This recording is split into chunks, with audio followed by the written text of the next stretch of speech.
Gente, ler a Bíblia é bom demais. Quando você lê a Bíblia, você tem a oportunidade de ouvir a voz de Deus. E nós estamos nesse lindo processo de leitura bíblica, onde nós vamos te ajudar a ler a Bíblia inteira, através de um plano, através de um método.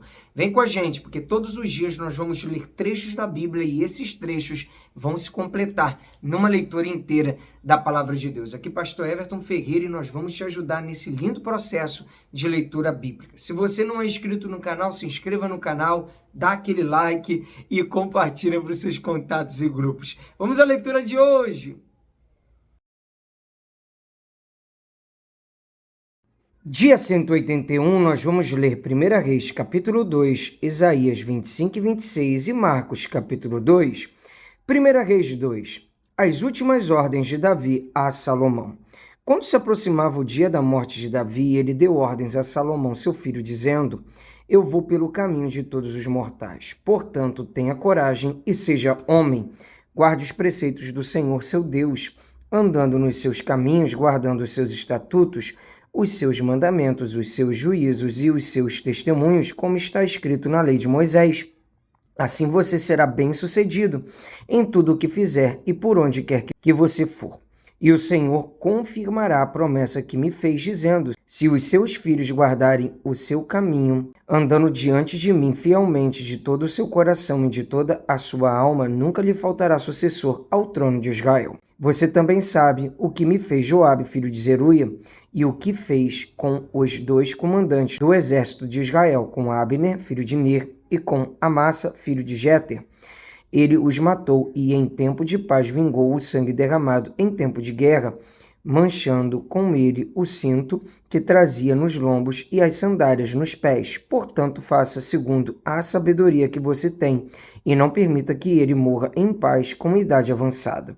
Mas seja bondoso com os filhos de Barzilai, o Gileadita, e que eles estejam entre os que sentam à sua mesa para comer, porque estiveram ao meu lado quando eu fugia por causa do seu irmão Absalão. Eis que você também terá de lidar com Simei, filho de Gera, filho de Benjamim, de Beurim, que me lançou uma terrível maldição no dia em que eu ia a Maanaim. Porém, ele veio ao meu encontro junto ao Jordão, e eu, pelo Senhor, lhe jurei, dizendo que não o mataria à espada. Mas agora não o tenha por inocente, pois você é um homem sábio e bem saberá o que deve fazer com ele para que ele seja sepultado com os cabelos brancos manchados de sangue. Davi morreu e foi sepultado na cidade de Davi. Davi reinou sobre Israel durante 40 anos, 7 anos em Hebrom e 33 em Jerusalém. Salomão assentou-se no trono de Davi, seu pai, e o seu reino se fortificou muito. A morte de Adonias, então Adonias, filho de Agite, foi até Batseba, mãe de Salomão. Ela perguntou: é de paz a sua vinda? E ele respondeu: sim, é de paz. E acrescentou: tenho uma coisa para lhe pedir. Ela disse: fale. Então Adonias disse: a senhora bem sabe que o reino era meu e que todo Israel esperava que eu reinasse, mas o reino se transferiu e veio a ser de meu irmão, porque do Senhor ele o recebeu. Agora um só pedido lhe faço e peço que não me seja recusado. Ela lhe disse: fale. Então Adonias disse: peço que a senhora fale com o rei Salomão, que não recusará um pedido seu, para que ele me dê por mulher Abisag, a sunamita. Ao que Batseba respondeu: está bem, eu falarei por você ao rei. Então Batseba foi até o rei Salomão para falar-lhe em favor de Adonias. O rei se levantou para recebê-la e se inclinou diante dela. Depois se assentou no seu trono e mandou pôr uma cadeira para sua mãe, e ela se assentou à sua direita. Então Batseba disse: só um pequeno pedido lhe faço e peço que não me seja recusado. E o rei disse: pode pedir, minha mãe, porque não recusarei um pedido seu. Batseba disse: peço que Abisag, a sunamita, seja dada por mulher a Adonias, seu irmão. Então o rei Salomão disse à sua mãe: por que a senhora pede Abisag, a sunamita, para Adonias? Peça também para ele o reino, porque é meu irmão mais velho. Sim, para ele, e também para o sacerdote Abiatar e para Joabe, filho de Zeruia. E o rei Salomão jurou pelo Senhor, dizendo: Que Deus me castigue se Adonias não falou esta palavra contra a sua própria vida. E agora, tão certo como vive o Senhor, que me estabeleceu e me fez assentar no trono de Davi, meu pai, e me edificou a casa, como tinha dito, Adonias morrerá no dia de hoje. E o rei Salomão enviou Benaia, filho de Joiada, para atacar Adonias. Ele o atacou, e foi assim que Adonias morreu. E ao sacerdote Abiatar, o rei disse: vá para Anatote, para os seus campos, porque você é homem digno de morte. Hoje, porém, não o matarei, porque você levou a arca do Senhor Deus diante de Davi, meu pai, e porque se afligiu com todas as aflições de meu pai. Salomão expulsou Abiatar para que não mais fosse sacerdote do Senhor, cumprindo assim a palavra que o Senhor tinha dito a respeito da casa de Eli em Siló. A morte de Joabe. Quando esta notícia chegou a Joabe, porque Joabe tinha se desviado para seguir Adonias, embora não tivesse se desviado para seguir Absalom, ele fugiu para o tabernáculo do Senhor e pegou nas pontas do altar. E alguém foi dizer ao rei Salomão que Joabe havia fugido para o tabernáculo do Senhor e estava junto ao altar. Então Salomão enviou Benaia, filho de Joiada, dizendo: vá atacá-lo. Benaia foi ao tabernáculo do Senhor e disse a Joabe: assim diz o rei, saia daí. Ele respondeu: não saio, vou morrer aqui. Então Benaia voltou com a resposta ao rei, dizendo: assim falou Joabe, e foi isso que ele me respondeu. E Salomão ordenou: faça o que ele disse, mate-o e sepulte-o, para que você tire de mim e da casa de meu pai a culpa do sangue que Joabe derramou sem razão. Assim o Senhor fará recair a culpa de sangue de Joabe sobre a cabeça dele, porque atacou 2 homens mais justos e melhores do que ele e os matou à espada, sem que Davi, meu pai, o soubesse. Ele matou Abner, filho de Ner, comandante do exército de Israel, e Amassa, filho de Jeter, comandante do exército de Judá. Assim o sangue destes recairá sobre a cabeça de Joabe e sobre a cabeça da sua descendência para sempre, mas a Davi, a sua descendência, a sua casa e o seu trono o Senhor dará paz para todo o sempre. Então Benaia, filho de Joiada, atacou Joabe e o matou, e ele foi sepultado em sua casa no deserto. O rei pôs Benaia, filho de Joiada, como comandante do exército em lugar de Joabe, e como sacerdote colocou Zadok em lugar de Abiatar. A morte de Simei. Depois o rei mandou chamar Simei e lhe disse: construa uma casa para você em Jerusalém e fique morando aí. Não saia daí, nem para um lugar, nem para outro. Fique sabendo que no dia em que você sair e passar o ribeiro de Cedron, certamente será morto, então o seu sangue cairá sobre a sua cabeça. Simei disse ao rei: está bem, este seu servo fará o que o rei meu senhor ordenou. E Simei ficou morando em Jerusalém por muito tempo.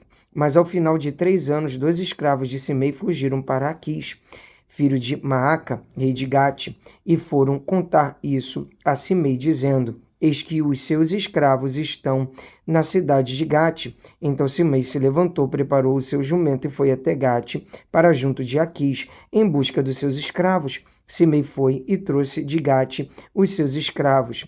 Salomão foi avisado que Simei tinha ido de Jerusalém a Gate e que já havia voltado. Então o rei mandou chamar Simei e lhe disse: eu não fiz você jurar pelo Senhor e não o avisei dizendo: no dia em que você sair para um lado ou para outro, saiba que você certamente será morto. E você me disse: está bem, concordo. Por que então você não guardou o juramento do Senhor, nem a ordem que lhe dei? E o rei disse mais a Simei: você sabe muito bem, e o seu coração reconhece todo o mal que fez a Davi, meu pai.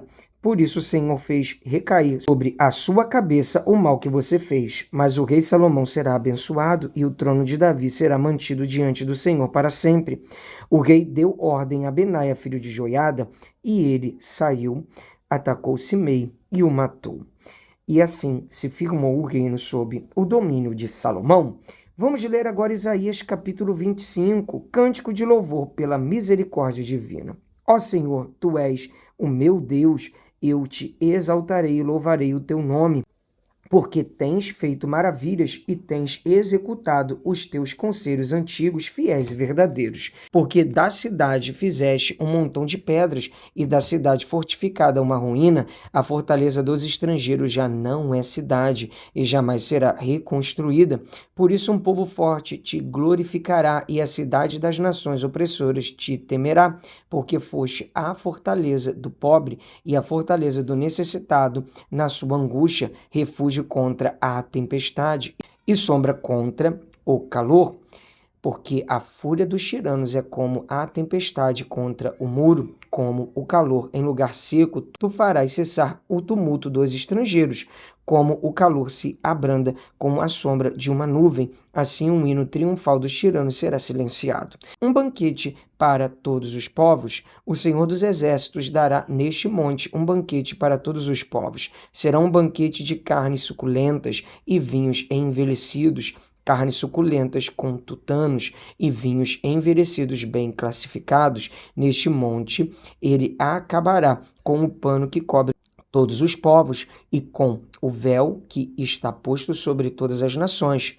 Tragará a morte para sempre, e assim o Senhor Deus enxugará as lágrimas de todos os rostos e tirará de toda a terra o vexame do seu povo, porque o Senhor falou. Naquele dia se dirá: eis que este é o nosso Deus, em quem esperávamos, e ele nos salvará. Este é o Senhor, a quem aguardávamos, na sua salvação exultaremos e nos alegraremos. Deus castigará Moabe, porque a mão do Senhor repousará neste monte, mas Moabe será pisoteado no seu lugar, como se pisa a palha na esterqueira. No meio disto, Moabe estenderá os braços, como o nadador os estende para nadar, mas o Senhor lhe abaterá o orgulho, apesar da perícia dos seus braços. Ele derrubará as altas fortalezas das muralhas de Moabe, irá abatê-las e derrubá-las até o chão, até o pó. Cântico de confiança na proteção divina. Naquele dia se entoará este cântico na terra de Judá. Temos uma cidade forte, na qual Deus põe a salvação como muralha e defesa. Abram os portões para que entre a nação justa que guarda a fidelidade. Tu, Senhor, conservarás em perfeita paz aquele cujo propósito é firme, porque ele confia em ti. Confiem sempre no Senhor, porque o Senhor, Deus, é uma rocha eterna. Ele derruba os que habitam no alto, na cidade elevada, derruba e humilha até o chão, até o pó. O pé apisará os pés dos aflitos e os passos dos pobres. A vereda do justo é plana. Tu, que és justo, aplanas a vereda do justo, também através dos teus juízos. Senhor, te esperamos, no teu nome e na tua memória está o desejo da nossa alma. Com minha alma suspiro de noite por ti, e com o meu espírito dentro de mim eu te busco ansiosamente, porque quando os teus juízos reinam na terra, os moradores do mundo aprendem a justiça, ainda que se mostre favor aos ímpios, nem por isso ele aprende a justiça. Até na terra da retidão ele comete a iniquidade e não vê a majestade do Senhor. Senhor, a tua mão está levantada, mas eles não a veem. Porém, eles verão o teu zelo pelo povo e ficarão envergonhados, que o teu furor por causa dos teus adversários os consuma. Senhor, concede-nos a paz, porque todas as nossas obras tu as fazes por nós. Ó Senhor nosso Deus, outros senhores têm tido domínio sobre nós, mas nós louvamos unicamente o teu nome. Eles estão mortos, não voltarão a viver, são apenas sombras, não ressuscitarão, porque tu os castigaste e destruíste, e apagaste completamente a lembrança deles. Tu, Senhor, aumentaste o povo e tens sido glorificado, alargaste todas as fronteiras do país. Senhor, na angústia te buscaram, vindo sobre eles a tua correção, derramaram as suas orações, como a mulher grávida que vai dar à luz, se contorce e grita de dor. Assim estávamos nós na tua presença, ó Senhor. Concebemos e nos contorcemos em dores de parto, mas o que demos à luz foi vento, não trouxemos à terra livramento algum. e não nasceram moradores do mundo. Os teus mortos e também o meu cadáver viverão e ressuscitarão. Despertem e cantem de alegria vocês que habitam no pó, porque o teu orvalho, ó Deus, será como o orvalho de vida, e a terra dará a luz aos seus mortos. Castigo e salvação. Meu povo, entre nos seus quartos e tranquem as portas, escondam-se por um momento até que passe a ira. Pois eis que o Senhor sai do seu lugar para castigar a iniquidade dos moradores da terra. A terra deixará aparecer o sangue que embebeu e não encobrirá mais aqueles que foram mortos. Vamos ler agora Marcos capítulo 2, a cura de um paralítico em Cafarnaum. Dias depois, Jesus entrou de novo em Cafarnaum e logo se ouviu dizer que ele estava em casa. Muitos se reuniram ali a ponto de não haver lugar, nem mesmo junto à porta. E Jesus anunciava-lhes a palavra. Trouxeram-lhe então um paralítico carregado por 4 homens. E não podendo aproximar-se de Jesus por causa da multidão, removeram o telhado no ponto corretamente ao lugar onde Jesus se encontrava, e pela abertura desceram um leito em que o paralítico estava deitado. Vendo-lhes a fé, Jesus disse ao paralítico: Filho, os seus pecados estão perdoados. Alguns escribas estavam sentados ali e pensavam em seu coração: como ele se atreve a falar assim? Isto é blasfêmia. Quem pode perdoar pecados a não ser um, que é Deus? E Jesus, percebendo imediatamente em seu espírito que eles assim pensavam, disse-lhes: por que vocês estão pensando essas coisas em seu coração? O que é mais fácil, dizer ao paralítico: os seus pecados estão perdoados, ou dizer: levante-se, tome o seu leito e ande? Mas isto é para que vocês saibam que o Filho do Homem tem autoridade sobre a terra para perdoar pecados. E disse ao paralítico: eu digo a você, levante-se, pegue o seu leito e vá para casa. Ele se levantou e, no mesmo instante, pegando o leito, retirou-se à vista de todos, a ponto de todos se admirarem e darem glória a Deus, dizendo: jamais vimos coisa assim. O chamado de Levi. De novo, Jesus foi para junto do mar, e toda a multidão vinha ao encontro dele, e ele os ensinava. Quando ia passando, viu Levi, filho de Alfeu, sentado na coletoria, e lhe disse: siga-me. Ele se levantou e o seguiu. Achando-se Jesus à mesa na casa de Levi, estavam junto com ele e com os seus discípulos muitos publicanos e pecadores, porque estes eram muitos e também o seguiam. Os escribas dos fariseus, vendo Jesus comer em companhia dos pecadores e publicanos, perguntavam aos discípulos dele: por que ele come e bebe com os publicanos e pecadores? Tendo ouvido isto, Jesus lhes respondeu: os sãos não precisam de médico, e sim os doentes. Eu não vim chamar justos, e sim pecadores. A questão do jejum. Ora, os discípulos de João e os fariseus estavam jejuando. Algumas pessoas foram perguntar a Jesus: por que os discípulos de João e os discípulos dos fariseus jejuam, mas os seus discípulos não jejuam? Jesus respondeu: como podem os convidados para o casamento jejuar enquanto o noivo está com eles? Durante o tempo em que o noivo estiver presente, não podem jejuar. No entanto, virão dias em que o noivo lhes será tirado, e então, naquele dia, eles vão jejuar. Ninguém costura um remendo de pano novo em roupa velha, porque o remendo novo tira um pedaço da roupa velha e o buraco fica ainda maior. E ninguém põe vinho novo em odres velhos, porque se fizer isso, o vinho romperá os odres e se perdem tanto o vinho como os odres, mas põe-se vinho novo em odres novos. Jesus é Senhor do sábado. Aconteceu que, num sábado, Jesus atravessava as searas e os seus discípulos, ao passar, começaram a colher espigas. Então os fariseus disseram a Jesus: olhe, porque eles estão fazendo o que não é lícito aos sábados. Ele lhes respondeu: vocês nunca leram o que Davi fez quando se viu em necessidade e teve fome, ele e os seus companheiros? como entrou na casa de Deus no tempo do sumo sacerdote Abiatar e comeu os pães da proposição, os quais só aos sacerdotes era lícito comer, e ainda deu esses pães aos seus companheiros? E Jesus acrescentou: o sábado foi estabelecido por causa do homem, e não o homem por causa do sábado. Assim, o Filho do Homem é Senhor também do sábado. Graças a Deus, mais um dia de leitura bíblica concluída. Até aqui nos ajudou o Senhor. Te espero aqui amanhã. Um abraço. Pra cima!